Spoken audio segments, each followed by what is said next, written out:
Chapter 2 Eurydice. "I knew your dear mamma's aunt," said Miss Boston, above the buffeting wind. Janet sat on the tombstone and hugged her knees. "Great Aunt Connie." Miss Boston held on to her hat and nodded. "She was one of my pupils," she said. "A good student, but never made any use of her education. Shameful waste." "And you say she wrote to you about Ben and me?" "Yes, over the years we have kept a correspondence going. She was very fond of your mamma, you know, and when she heard about the accident, well—" They had climbed the 199 steps to the top of the East Cliff in order to see the Abbey, only to find it was too late, and the man in the office had gone home. Still, there was plenty to see. At the top of the steps was St. Mary's Church, a solid building, surrounded by ancient graves whose stones were nearly worn smooth. They had settled themselves on a large mossy tomb, while Ben ran off to play among the stones and lean into the strong wind. There was a magnificent view of the town below. On the west cliff, directly opposite, bedroom lights were flickering on, and the glitter of the arcades was becoming more noticeable in the gathering dusk. Dark night clouds were moving in from the sea, and the sun was pale and low, catching a last weak glint from the tiled roofs before it set. Miss Boston, wrapped in a tweed cloak, stared at the horizon and said, "Of course, if Constance had not been in that home, she would have taken you and Benjamin in herself." Janet spoke into the darkening sky, tilting her head back and sweeping her hair out of her eyes. "She couldn't have coped with Ben and me. She's too old." Miss Boston snorted. "Too old, my dear girl. Constance is a mere sapling compared to me." "But Aunt Connie's 70 and walks with a frame." Miss Boston puckered her face up and asked, "How old do you think I am, child?" Janet looked at the figure, blanketed in sage-green tweed. Only the face was visible, and it was difficult to put an age to it. Miss Boston's skin was lined, yet one grin could banish the wrinkles. Only the tufts of white woolly hair poking out beneath her hat gave any real clue to her age. 75? Janet ventured uncertainly. Miss Boston closed her eyes and raised her head. "I am 92, she solemnly informed her. "Don't be alarmed, dear. Some of us do survive for that length of time." "But you're not frail or anything," Janet declared in surprise. "As to that," Miss Boston lifted a finger to her nose in a gesture of secrecy, "I have little methods all my own. Old age is terribly unfair. Usually either the mind or the body succumbs. Hospitals and nursing homes are filled with shambling near cadavers who still possess all their marbles. Intelligent people who can't go to the bathroom by themselves or even get out of bed in some cases. Then there is the other variety, the sprightly gibberers I call them, senile but with perfectly healthy bodies. What a cruel joke old age is, to be sure." A flock of gulls soared out over the sea, spreading their wings and hanging on the air. Miss Boston followed their course with interest. "They're not supposed to be able to fly over the Abbey, you know," she told Janet. "Legend says if they try, they are overcome and fall to the ground. There they must pay homage to St. Hilda, the founder of the Abbey, until she releases them." "That's silly," said Janet. Miss Boston agreed. "I suppose so, but it's a lovely notion, don't you think?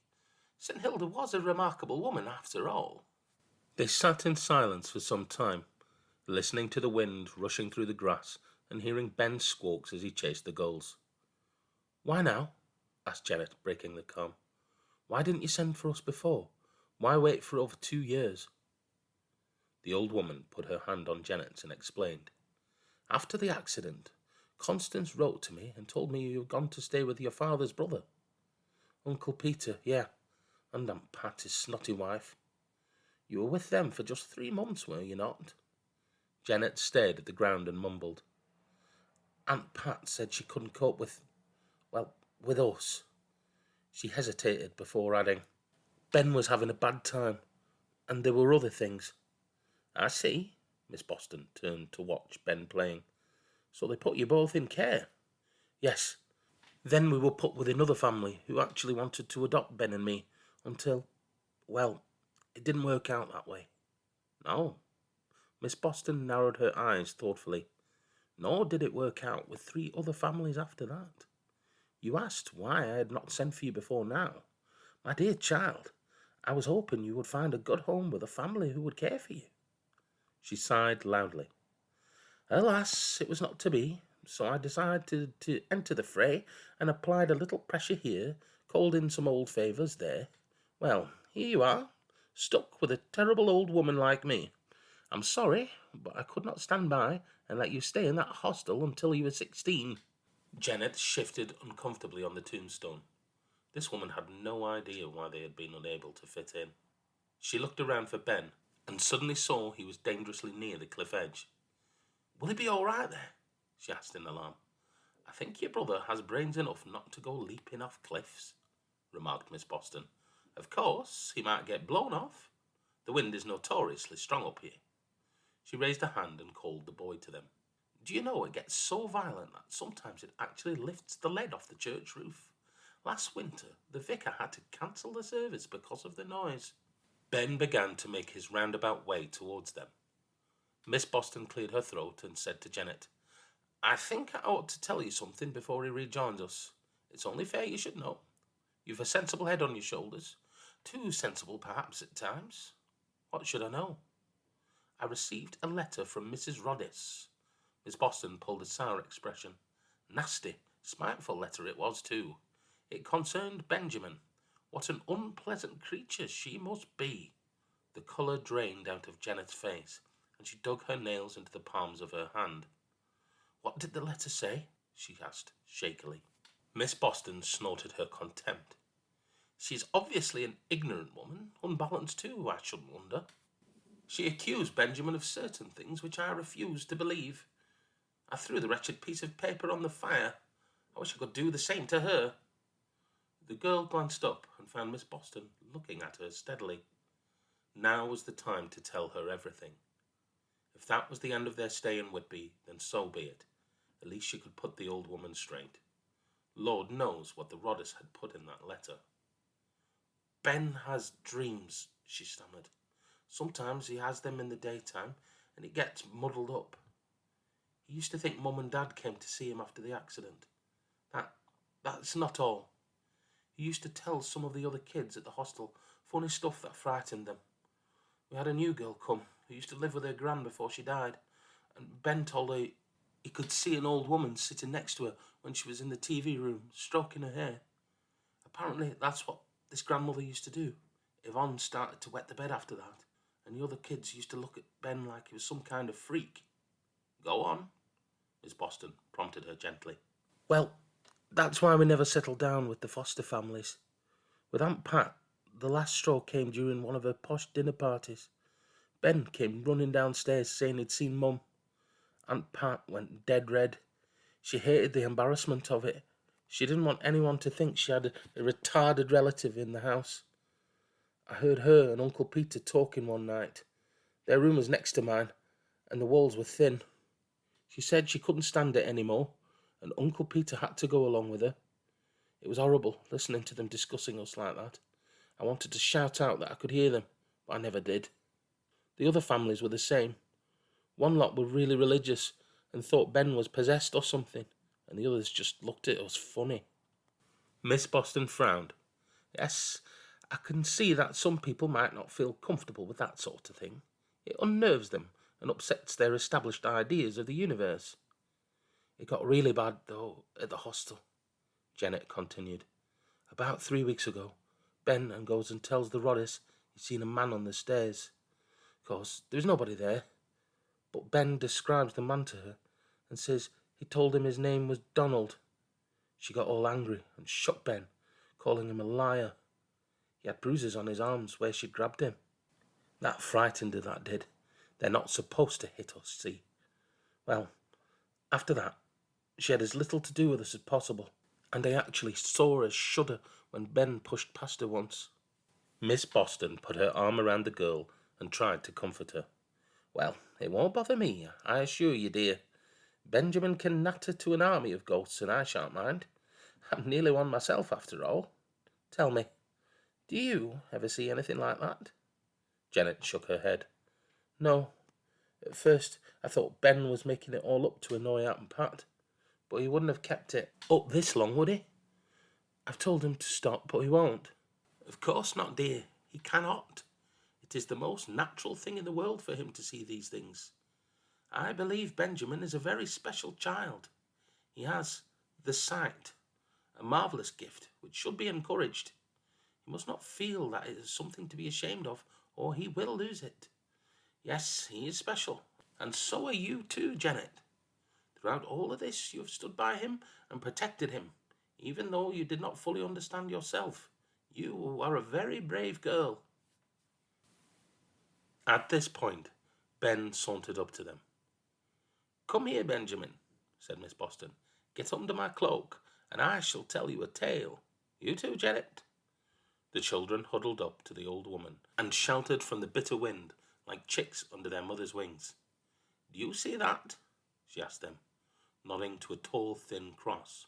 That is Cadman's cross. Who's he, then? Ben wanted to know. Ah, Miss Boston explained. Cadman was a cowherd long before the Normans came. He used to tend the cattle on the plain back there when the abbey was just a monastery. He was painfully shy and awkward, poor fellow. In the winter, when the fires were lit and the songs were sung around them, all the other servants of the monastery would do their party pieces, except Cadman. He felt so unhappy because he could not sing that he would retire early, and his friends would shake their heads and feel sorry for him. Then, one night, a vision came to him in a dream. It was an angel, which bade Cadman sing of the glories of God the Maker. Do you know, when he awoke, he felt confident as never before, and began composing his own verse. Cadman is recognized as the first English poet. And Miss Boston ended her tale with a satisfied sigh. That's soppy, sneered Ben, greatly disappointed. You impudent rascal, cried Miss Boston with mock severity. And what kind of stories do you like, may I ask? Scary ones, with monsters, he whispered, conspiratorial. Miss Boston's face became grim as she shook her head and gasped. You mean you don't know? Have you come here unprepared? Did you not pack your garlic? Ben squirmed happily on the tomb, shaking his head. Why? He giggled. Because, child, she moaned in a horrified voice, the most dreadful monster ever created came ashore in Whitby. Dracula himself, king of vampires. He didn't. Oh, yes, he did, young man. He changed himself into a great black dog and jumped from the doomed ship Demeter as she ran aground just down there. Miss Boston paused for dramatic effect, and they all stared down to the rough sea. Now, she said in a bright, cheerful manner, it's getting colder. Let us return home. Don't pretend to be a vampire, Benjamin. You haven't got the cloak for it. And she flapped her own, though she resembled a large green chicken more than a bat. Benjamin, however, was still staring down at the rocks below. He seemed to be watching something. The old woman squinted down and saw a blurred shape move quickly over the stones. So, she whispered to herself, he sees the fisherfolk also. A slow smile spread over her face. Janet waited for them at the top of the steep flight of steps. Did Dracula really live here? She asked nervously. Miss Boston chuckled. Dracula is but a character of fiction. His creator, Bram Stoker, came here in 1890, a dozen or so years before I was born. Mind you, the black dog was a grisly creature of legend he borrowed from the locals, the Barghest. As big as a calf, with fiery red eyes, it was supposed to stalk through the streets of Whitby in the dead of night. Anyone who heard its howling was doomed. Janet shivered. That's horrible, Miss Boston. The old lady sighed. Really, Janet, you must stop calling me Miss Boston. I gave up lecturing a long time ago. My name is Alice. I can't call you that. It doesn't sound right. Then how about Aunt Alice? Will that do? Janet simply smiled in reply and slid her hand automatically into Aunt Alice's. The seagulls woke Ben up. For a moment he wondered where he was, and then he remembered. Hastily he pulled his clothes on and ran downstairs to the kitchen, where he found Janet finishing off a boiled egg. "Those seagulls are a bit loud, aren't they, Jen?" he said chirpily. Janet blinked at him wearily. "It's 7 in the morning," she answered grumpily. "I'll never get used to this." "Where is she?" asked Ben, heaving himself onto a stool. Janet emptied the eggshell into a pedal bin and rinsed her plate under the tap. "She went out 10 minutes ago. She says she always goes for a walk before breakfast." "Where's mine?" demanded Ben hungrily. His sister poured some milk into a bowl of cereal and passed it to him. Ben picked up a spoon, and he sniffed it suspiciously. "It's nice here, isn't it, Ben?" said Janet, as she watched him munch his breakfast. He agreed, with his mouth full. "I hope we can stay here for a while. She's a nice old lady. I feel a bit funny about calling her Aunt, though."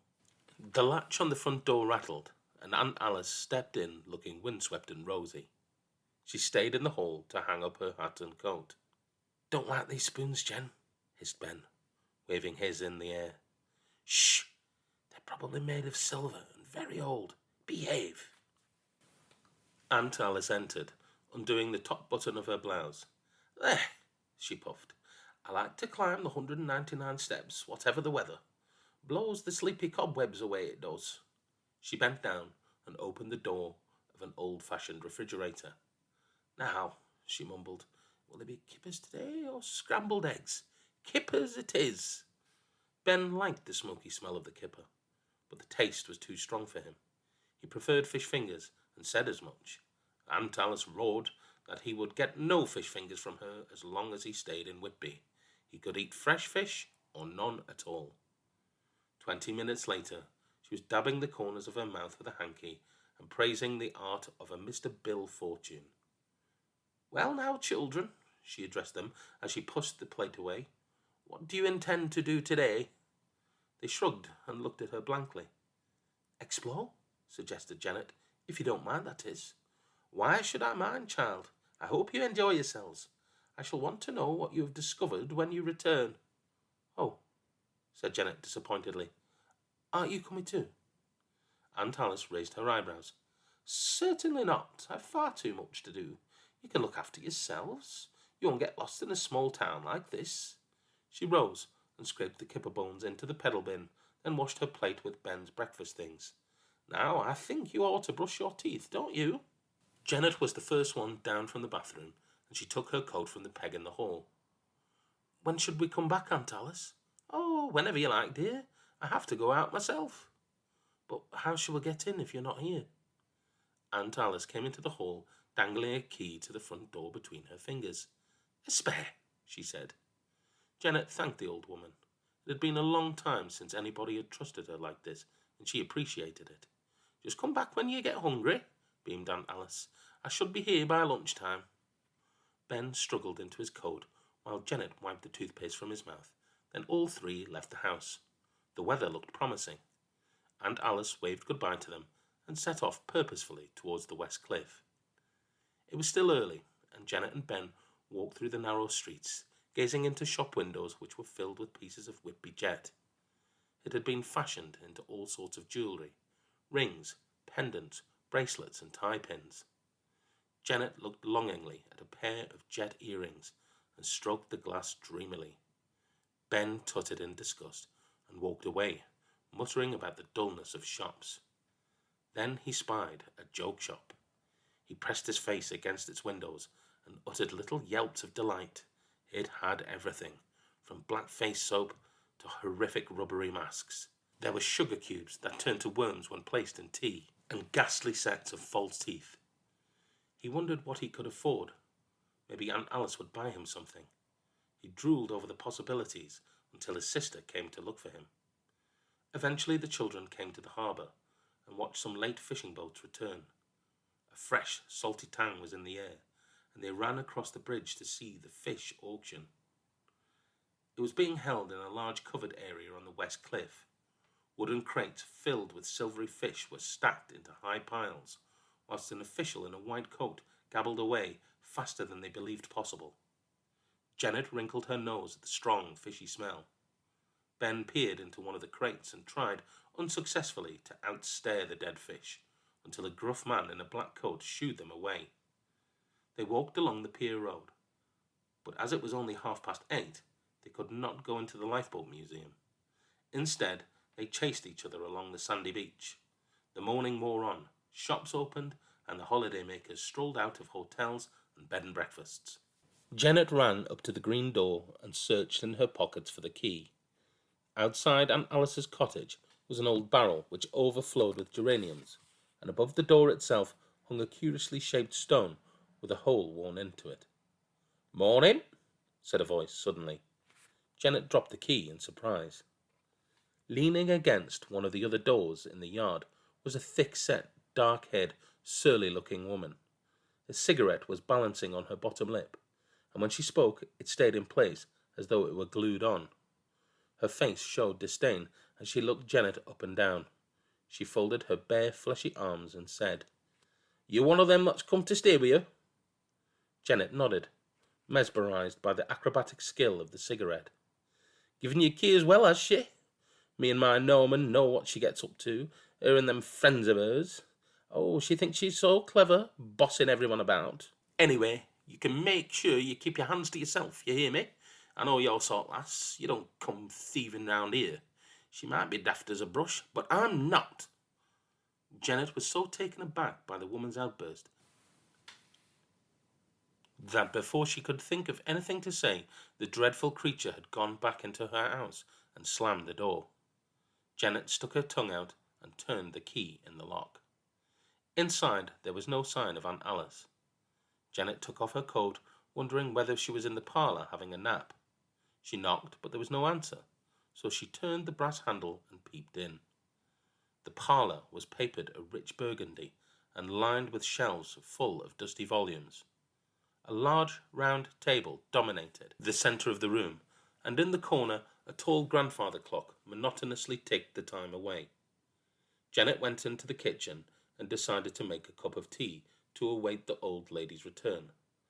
Just as the kettle began to whistle, there came a furtive knock on the front door.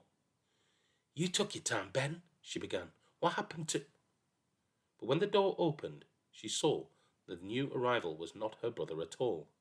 Another old lady blinked in surprise at her. "Oh dear," said the stranger. "I suppose you must be Janet." "Janet," the girl corrected. "Of course. I'm Miss Droon, a friend of Alice's. Is she in?" "No, but she should be back soon." "Shall I come in then and wait? Thank you." And she barged through into the kitchen, where the kettle was whistling for all it's worth and steaming up the windows. Miss Droon was an odd-looking woman. Her hair was dark grey and very wiry, like a pan scrub. She wore thick black-rimmed spectacles and a chunky blue sweater, which was covered in short white hairs. As she passed by, Janet noticed a strong whiff of cats. This was rather appropriate, because Miss Droon had whiskers. They stuck out above her top lip and bristled along her chin. It was quite a struggle to keep from staring. Miss Droon made a pot of tea and helped herself to the gypsy creams. She planted her bottom on a stool and tapped the table distractedly. Evidently there was something on her mind. "I'm sure Aunt Alice won't be long," said Janet, noticing the hairs that had fallen to the floor from Miss Droon's sweater. "I hope you're right, girl," she returned, "for Eurydice's sake." She looked out of the window desperately. "Eurydice? Yes, she's wandered off again, and she could go into labour any minute." Miss Droon wrung her hands together anxiously. Janet had visions of some woman roaming around Whitby ready to give birth. "Maybe she's gone to the hospital," she suggested hopefully. Miss Droon looked at her as if she were mad and opened her mouth. But at that moment the front door opened and in came Aunt Alice with Ben. They had met in Church Street, and Ben was giving her a detailed account of the morning's activities. "Then we saw a statue of Captain Cook and the two huge whale bones made into an arch, and I found a fossil thing on the beach. See? That's an ammonite, Benjamin. There are lots of them round here." Miss Boston removed her hat before the mirror in the hall. "Sounds like you two have been busy," she said. "You and Janet must be ravenous. Oh!" And she paused in the kitchen doorway. "Hello, Tilly. What can I do for you?"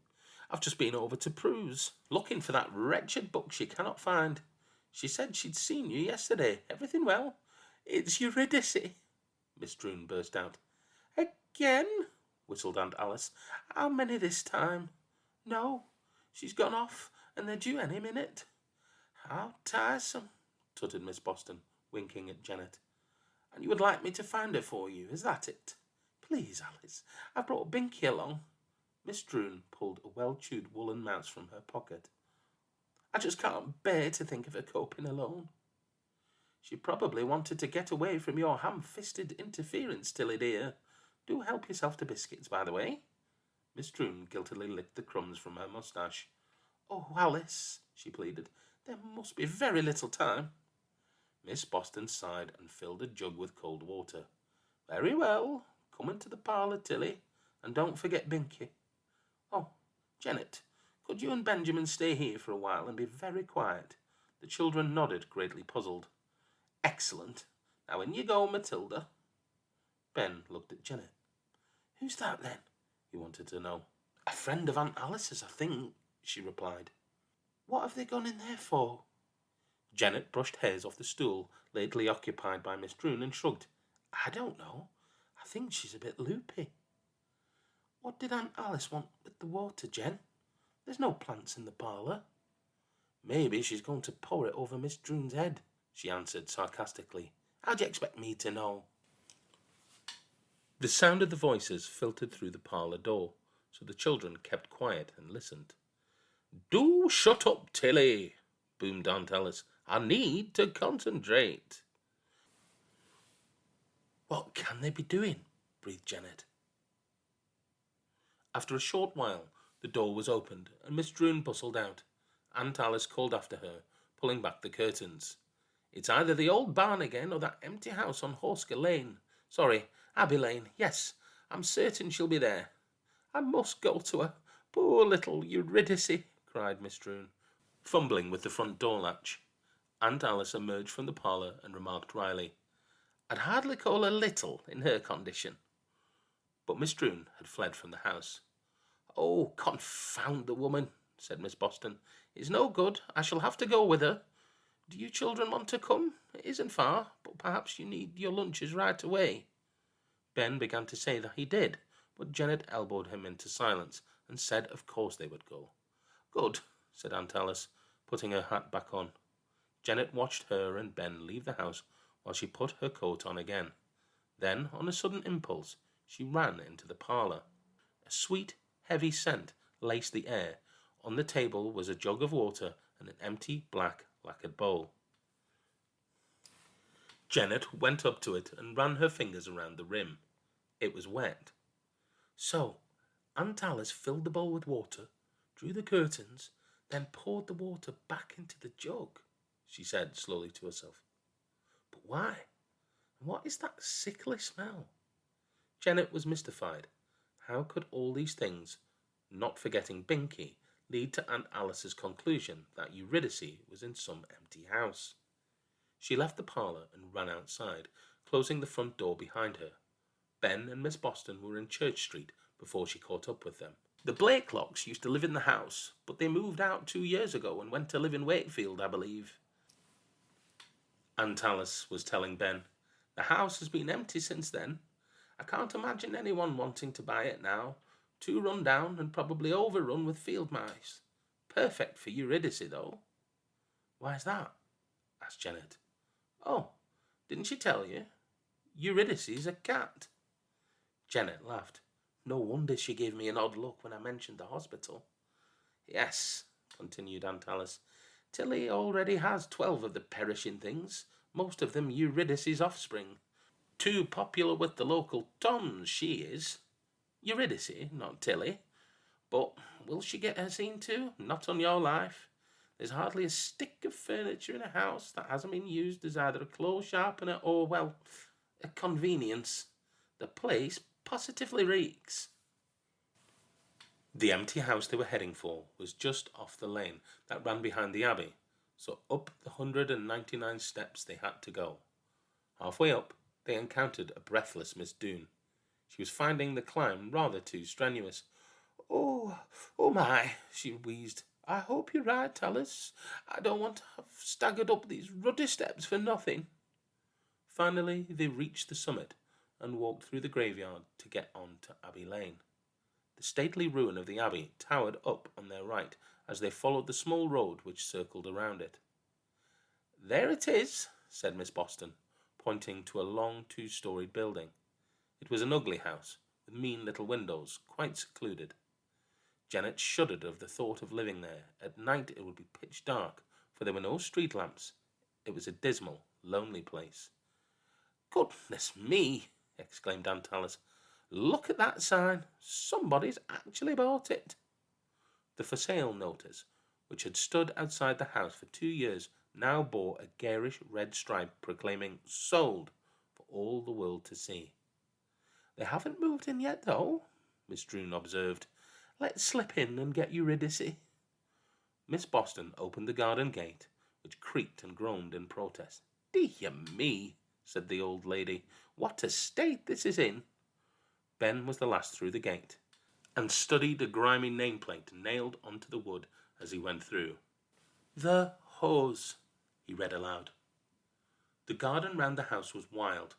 Grass and weeds had choked the flower beds, and only the taller roses had survived. The house itself was shabby and dark, with several of the downstairs windows boarded up. Such neglect, commented Miss Boston sadly. And look at the path, completely overgrown. We shall have to wade through. Mind the nettles, children. Miss Droon tottered behind, calling out, Eurydice! Eurydice! Come on, darling. There's a love now. Oh, no, maybe she's had them already. What shall I do? Janet looked back at the overgrown path thoughtfully. Aunt Alice, she began, if no one's been here for ages, how come someone's bought the house? I mean, they can't have been to see it, can they? Good heavens, child, said Miss Boston. You are sharp today. How curious. I wonder who can be moving in. Might be council, Alice, suggested Miss Droon. Perhaps they're going to knock it down and rebuild. I shall go around to Oliphant Parks, the estate agent, this afternoon and solve this mystery, Miss Boston decided. I'll see if they're going to rebuild or not. Ben's voice called to them from around the back. He had found the kitchen door, and the wood was rotten. There was a large hole at the bottom. Eurydice! Cried Miss Droon, going down on her knees and calling through the gap. Puss, puss, puss, puss. It's no use calling, Aunt Alice told her. She won't come. I certainly wouldn't. The poor thing doesn't want to have you fussing about and being a nuisance. You always annoy her when she's expecting Tilly. But I can't leave her here, wailed the crouching Miss Droon. Shall I go in? Asked Ben. I could easily squeeze through there if you made the hole a bit bigger. Certainly not, said Miss Boston sternly. That's breaking and entering. Oh, let him go in, Alice. You never liked Rennie Blakelock anyway. That's hardly the point, Matilda. The property no longer belongs to her. Miss Droon clicked her tongue in annoyance. But as it's going to be knocked down anyway, I can't see what's the harm. We don't know that for certain. That was just your idea. Miss Droon countered with her masterstroke. She looked squarely at Aunt Alice through those thick glasses and said, What about that umbrella Rennie borrowed and never returned to you? Your mother's as well, wasn't it? Miss Boston relented at once. On the other hand, she said stiffly, it is an emergency, and if Benjamin really doesn't mind. Ben pulled away more of the crumbling door and wriggled through. A dingy yellow-brown light filtered through the filthy kitchen windows. The room was bare, and the noise of his movements echoed around as he searched for the troublesome cat. He looked in the low cupboards, and out of curiosity inspected the drawers also, but they only contained a broken fish slice and quantities of brown paper bags. Eurydice was not in the sink either. In the hall, the exposed floorboards moved as he walked on them. They had warped and no longer fitted properly. He put his head round the door of the front room, but only a collection of empty tea chests stood morosely in the middle of the gloom. The whole house smelt damp and musty. Ben shivered. What a horrid, dank place it was. He found it hard to believe that someone actually lived there. The entire house reminded him of a large dungeon, and that made him think of other things. Whitby's most frightening visitor, for one. "Eurydice! Eurydice!" he called out feebly as he stood at the bottom of the stairs. Then he heard a noise. "Oh, you would have to be up there, wouldn't you?" He gritted his teeth and hoped it was the cat who had made the noise and not some vampire opening the lid of its coffin. He tried to control his rising panic, but it was some minutes before he was able to put his foot on the first step. The stairs still possessed their carpet, too worn to be worth removing. It was damp and spotted with black mould. Ben took hold of the banister and crept very slowly up the steps. It was dark on the first floor, for there were no landing windows and all the bedroom doors were shut. There were 5 doors. He opened the nearest. Only a bathroom. The next led to an empty pink bedroom. As he went, Ben left the doors open behind him to illuminate the landing. In the growing light, he noticed a square opening in the ceiling. "Must be the attic," he whispered to himself. He did not like the look of that deep black hole. It made him uneasy as he passed beneath it. "I hope you're not up there, you daft moggy," he mumbled as he quickly opened the next door. Another bedroom. Blue wallpaper this time. Then a toilet, and finally a room done out in lime stripes. This was full of cardboard boxes and old yellowing newspapers, which the mice had chewed. Ben tiptoed over to the boxes. There was a sudden movement, and he stepped back in alarm. A furry white head popped up. "Eurydice!" sighed Ben, relieved. The cat meowed crossly, staring at him with one green eye and one blue. "Come on, puss," he said soothingly. Eurydice let him stroke her, and Ben slipped his hand down to her tummy. At least she hadn't had the kittens yet. Then he frowned. Something was wrong. As he tickled the cat's stomach, she rolled over, and he discovered that she had only 3 legs. What a peculiar animal. He picked up the box she was in, and Eurydice glared at him. "It's all right, puss," he said, carrying her out of the room. Only then did Ben begin to wonder who had shut that door in the first place. On the landing, Eurydice grew agitated, and her ears pressed flat against her skull. She began to hiss and spit, but not at Ben. The boy turned cold. As he passed under the dark loft opening, all the hairs on the back of his neck prickled and rose. He felt sure something was up there, watching him from the shadows, the same something that could close bedroom doors. He made for the stairs quickly, but as he ran down them 2 at a time, he chanced to turn back and was horrified to see a small, dark figure drop silently to the landing and begin creeping after him. Ben bolted from the kitchen and thrust the box through the gap, scrabbling frantically after it. "Look at your clothes," sighed Aunt Alice, "all dusty and cobwebby." "Eurydice, you naughty girl," scolded Miss Droon. "Don't do that again. I shall lock you in my room from now on." In the sunlight, Ben's fears seemed irrational. He must have imagined the whole thing. Either that, or the figure was one of his visitors, although he had never felt frightened in their presence before. He decided not to mention it to anyone. "What was it like in there?" Jenna asked him.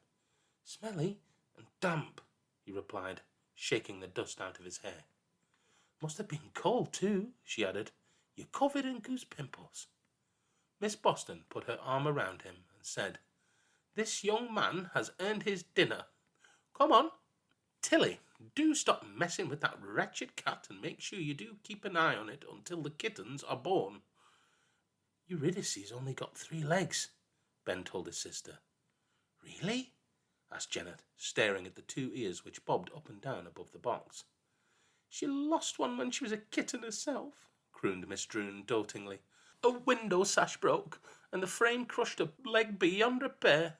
The vet had to amputate to save her. Poor darling. Now I can't take her anywhere near the vet. Simply goes berserk.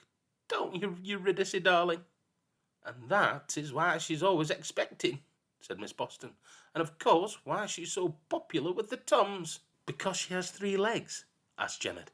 "I don't see the connection." Aunt Alice laughed wickedly. "Well, she can't run as fast as the other lady cats."